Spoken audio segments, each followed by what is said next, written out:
It was on February the 13th, and we had the very first sit-in here in Nashville. And I took my seat at the counter. I asked the waitress for a hamburger and a Coke.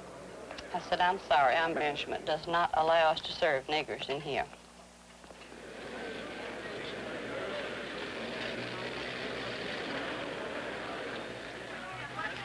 My brothers, I'm glad. I'm glad to have the opportunity to tell people today that they're sleeping in a dangerous time. Rise, rise, rise, rise. I'm here in the midst of all of these things today. I feel so glad that I've got the opportunity to tell. Tell men to run.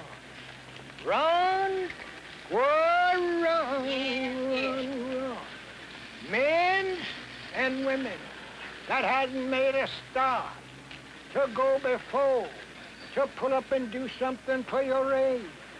Wake up, go and make a start and see if God will catch a hold of you.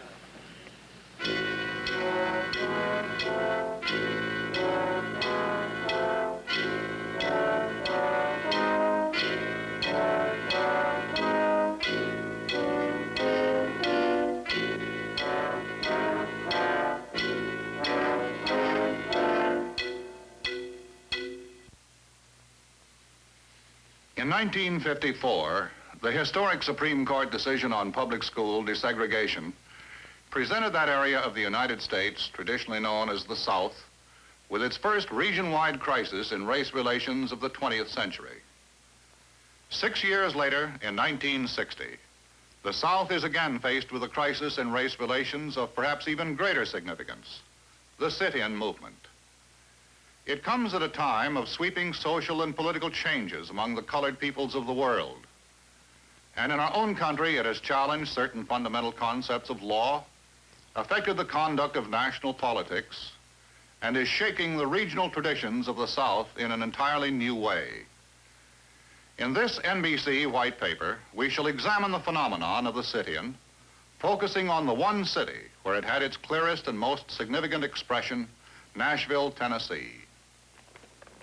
In Nashville, on April 19th, 1960, 4,000 Negroes marched angrily on City Hall to bring to a climax 2 months of tension and violence that had enveloped a once peaceful city.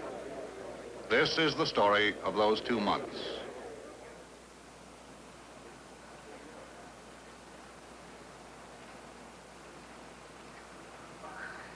I am Ben West, and this is my city.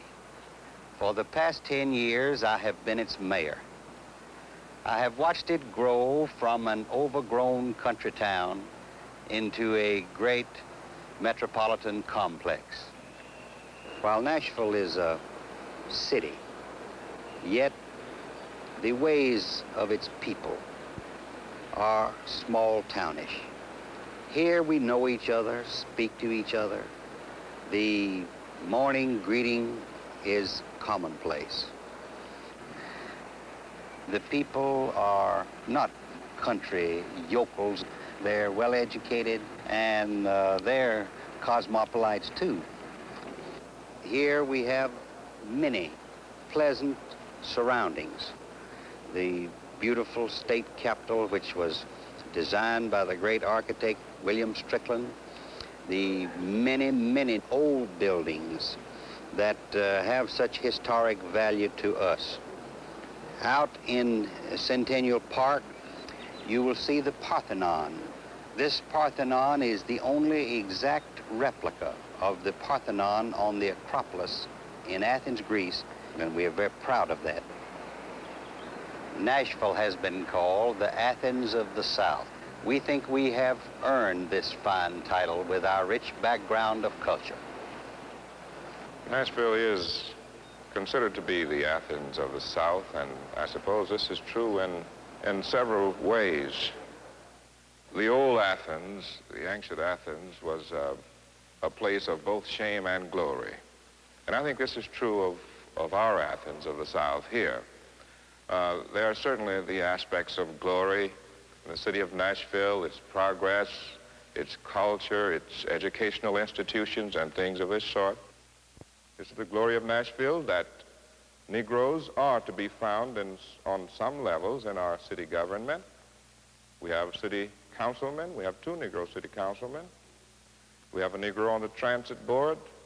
We have a Negro who serves on our school board.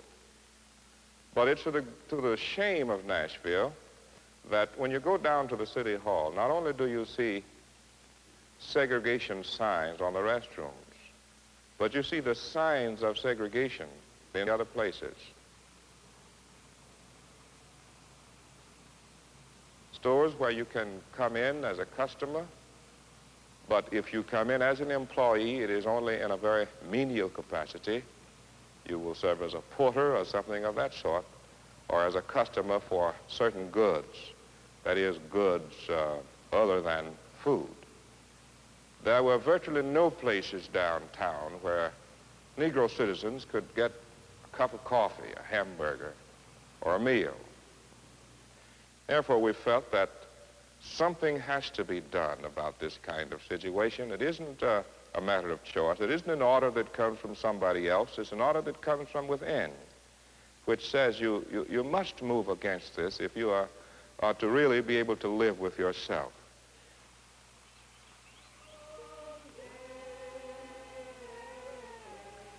The impulse that led to the sit-in movement had been growing for some time, and it was the Negro college students in Nashville and in other cities who would bring it into action.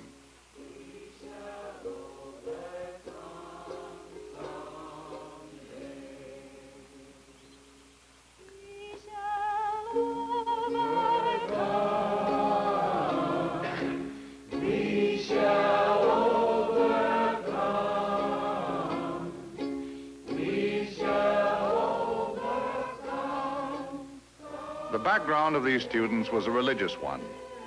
And in addition, many of them had been inspired by the teachings of Mahatma Gandhi as applied by the Reverend Martin Luther King. A few of the students had prepared to put theory into practice by attending workshops in which they rehearsed for the ordeal they would have to undergo when they began sitting in at white lunch counters. When an idea is something I've never heard of, I like to explore and see what it really is. So I went to this workshop, and on this particular night, they were having some role playing. And in some of the scenes, you almost cried because they would have someone playing the part of Nigger! Nigger! Yeah, let's play it.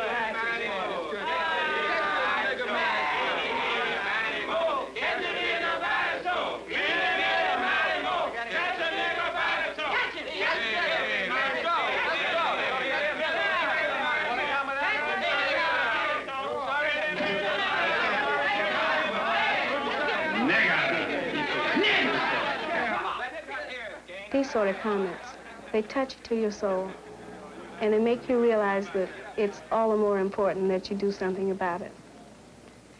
February 13th was our first sit-in Nashville. On this sit-in, we had about 130 kids. I think on this day, many of us didn't realize just how important our movement would grow to be. The targets of the Nashville students were the lunch counters at the city's 2 largest department stores and 4 variety stores. And for the first time, the community was confronted with Negroes in places where they had never been. You go to a counter. You do not request that the person sitting next to you get up and leave. You merely come in and sit down beside him, as any human being would do. You cause no violence. You have no angry words. You're friendly, and it sort of helps to project the idea that here sits beside me another human being. Altogether, it was a moving feeling within me that I was sitting there demanding a God-given right, and my soul became satisfied that I was right in what I was doing. At the same time, with something deep down within me, moving me, that I could no longer be satisfied or go along with an evil system, that I had to be maladjusted to it. And in spite of all of this, I had to keep loving the people who denied me service, who stared at me. During the early weeks of February 1960, the demonstrations that came to be called the sit-in movement exploded across the South. Within a period of 2 months, the movement had spread to 65 cities involving every southern state, with the exception of Mississippi. The new tactic came as a surprise, creating bewilderment and confusion in the white communities and even among the Negroes themselves. Hey, this letter I got from my mother sort of disturbed me. It hurts me in a way, man. She said, "Dear son, I was glad to hear from you. And sorry, too, because I didn't sleep all night praying and crying and thanking God. He's been so good to you. What are you fighting for? You don't have a family. Yet you remember who are helping you in school. It is the white people. What about the people of your race? Well, what have they given you? Remember, don't hurt yourself. Remember, your advisor asked the white people to help you. They did. So you don't want to fight the people who are trying to help you. Remember, God will straighten out everything if you just give him time. You don't have to eat with the white people. And you live all these years, just pray and trust in God. You're not learning your lesson in school. God is nobody to play with. You're just making disturbance. See, she didn't even give her complimentary clothes or anything, man. She's really upset, man, but gosh, man. I mean, I know she cares for me, you know. I mean, I know she loves me, but yeah, she just don't understand. She just don't understand. You see what I mean? I think that people who strive to gain social acceptance through although they're called nonviolent or passive resistance, they're the most violent. I also think that it is in violation to my civil rights. If someone can say, you must serve me, if a man owns an eating establishment, if he can't choose whom he pleases to serve or not to serve, that can affect me and you and anyone else.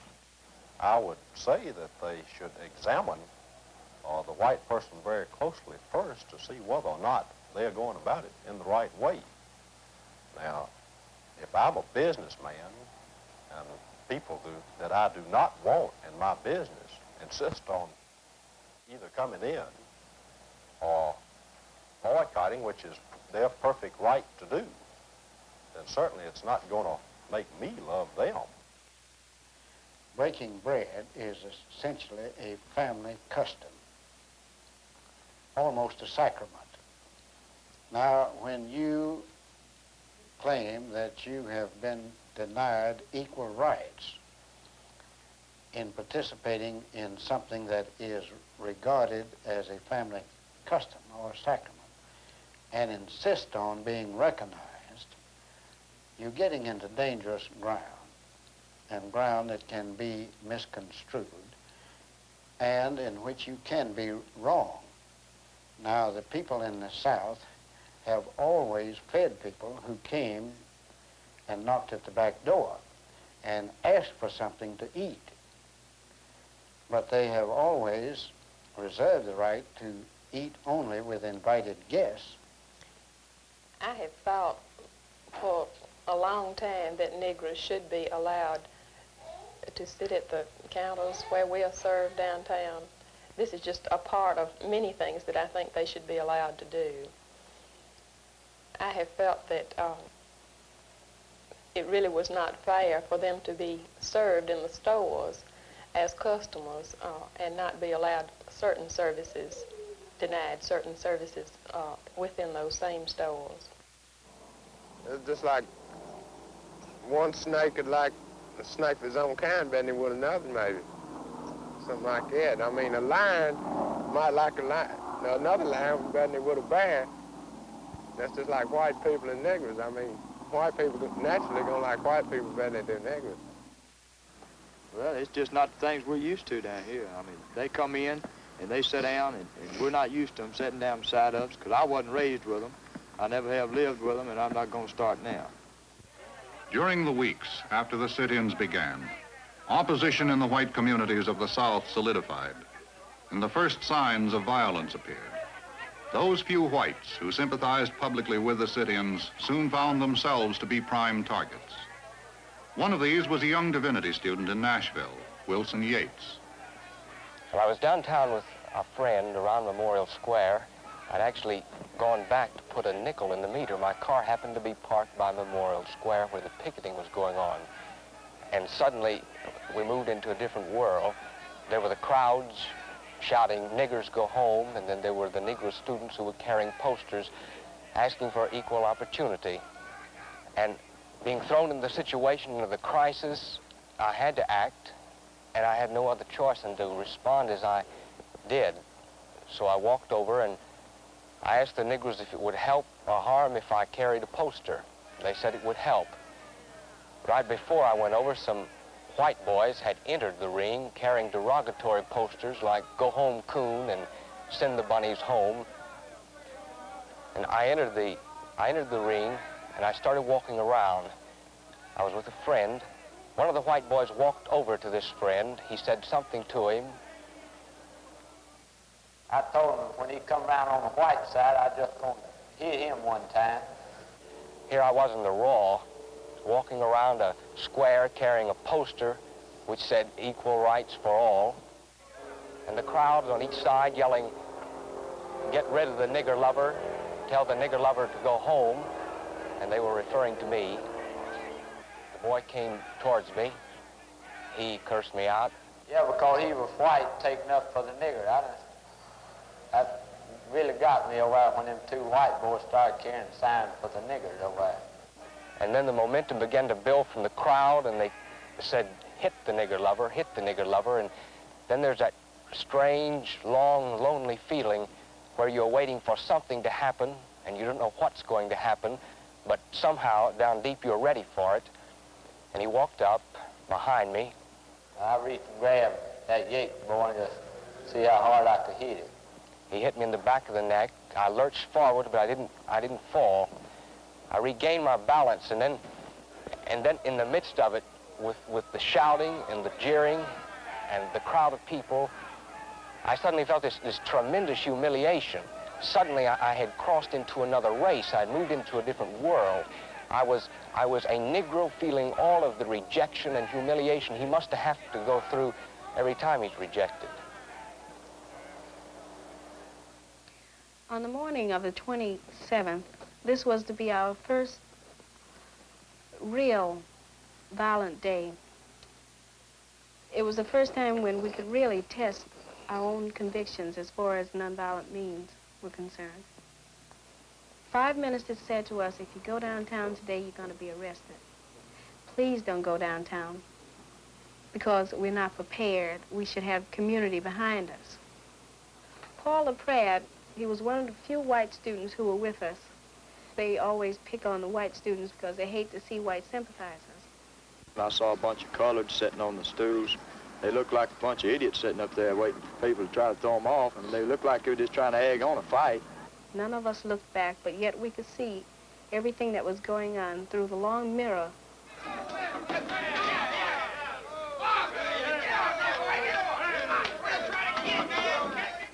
And it seems to me that when it happened, that all of us wanted to be hit. This was an experience that we needed to keep our movement going, to keep ourselves going, and to convince ourselves that we really were nonviolent.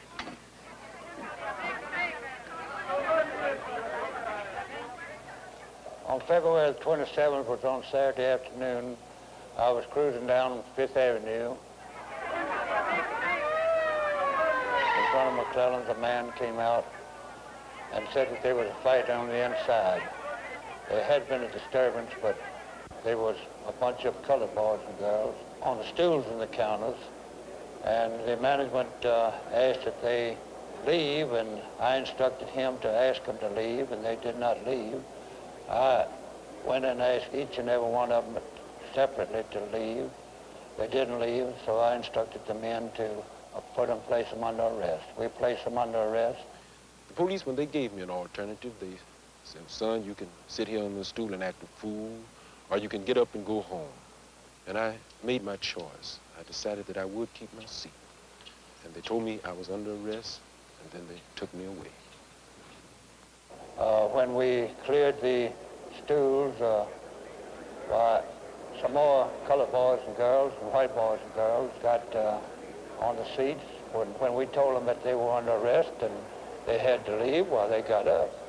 But as far as having anything personal against them or anything against them because they were either black or white, we arrested in this crowd several white boys and girls.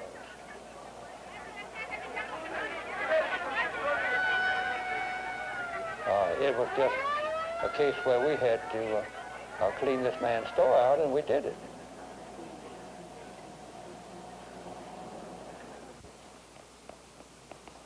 I'm C.E. Warren, turnkey at City Jail. I've never seen anything like it when they brought these kids in. On February 27th, 80 Nashville students were arrested out of over 300 who were participating in the sit-ins that day. The first of a series of wholesale arrests throughout the South. You're in jail. I'm joking.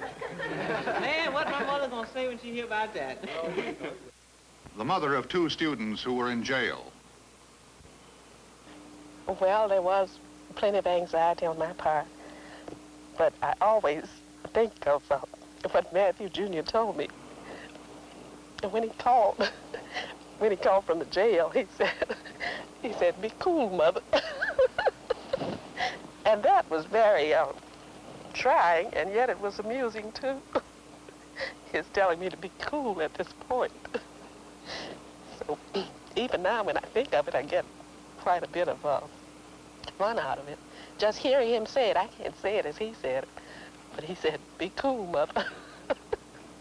And I tried to be cool. So I felt, though, that there would be safety for them, because I felt that our faith in God would help to bring them through this safely. The experience of being in jail together was a bond that unites the students even today. Except the people in our cell. We didn't have to sing because Harry, you know, he has a big mouth. We heard him singing Dale all night long. Everybody could see a Harry Bill. Come on, Belafonte. Come on. Come on. Who, me? Yeah. Not me, but you. Real loud. Just holler Dale for us. Yeah, just say Dale for us. Roll your boat, man. Dale, come on, Dale. Dale, he's out Dale. Feel like come on, we wanna go home. Hey, he's out there. Feel like come on, we wanna go home. And we come like for a drink of rum. Feel like come and we wanna go home. We come night till the morning comes. Feel like come and I wanna go home. Hey, he's out there. Feel like come and I wanna go home. Hey, he's out there. Feel like come and I wanna go home. 6 foot, 7 foot, 8 foot punch. Feel like come and I wanna go home. 6 foot, 7 foot, 8 foot punch. Feel like come and I wanna go home. Dale, he's out there. Feel like come and I wanna go home. Yeah. Hey, look, I got a date tonight. You know, I had a date the night we were in jail with my girl, yeah. You had a date? I had a date and I found out. I know how lonesome you feel. You're real fortunate. My girl wouldn't even come to see me. Hey, you got me here. I got involved in it. All I know is I was walking down the street and the fellas told me, said, "Come on, man, we're going to get a couple of hamburgers." So I said, okay, you know. So we walk down, we walk in this place, and we sit down. So immediately a crowd gathers around, and I wonder what they're looking at. All I want is a hamburger, you know. So what about the coffee? The coffee, you know, I wanted a little coffee too to wash the hamburger down. And people come up and they said, I'm sorry, we don't serve you. And I said, but I'm hungry. And then the next thing I know, somebody was tapping on my back with a what you call those things? Nightstick. A nightstick. And was telling me, said, let's go. So I said, all right, well, maybe we're going to another cafeteria. That reminds me of a cartoon I saw the other day. It had a lunch counter, and the waitress is behind it, and they had a Negro sitting on one of the counter stools, and the caption under it read, "The customer is always white." It reminds me of another joke. Yeah, you know what happened when this guy went into the segregated counter to eat? The waitress came up to him and said, "I'm sorry, sir, but we don't serve Negroes." So he jumps back, horrified, shocked, you know. You don't serve Negroes? Well, I mean, that won't bother me because I don't eat them.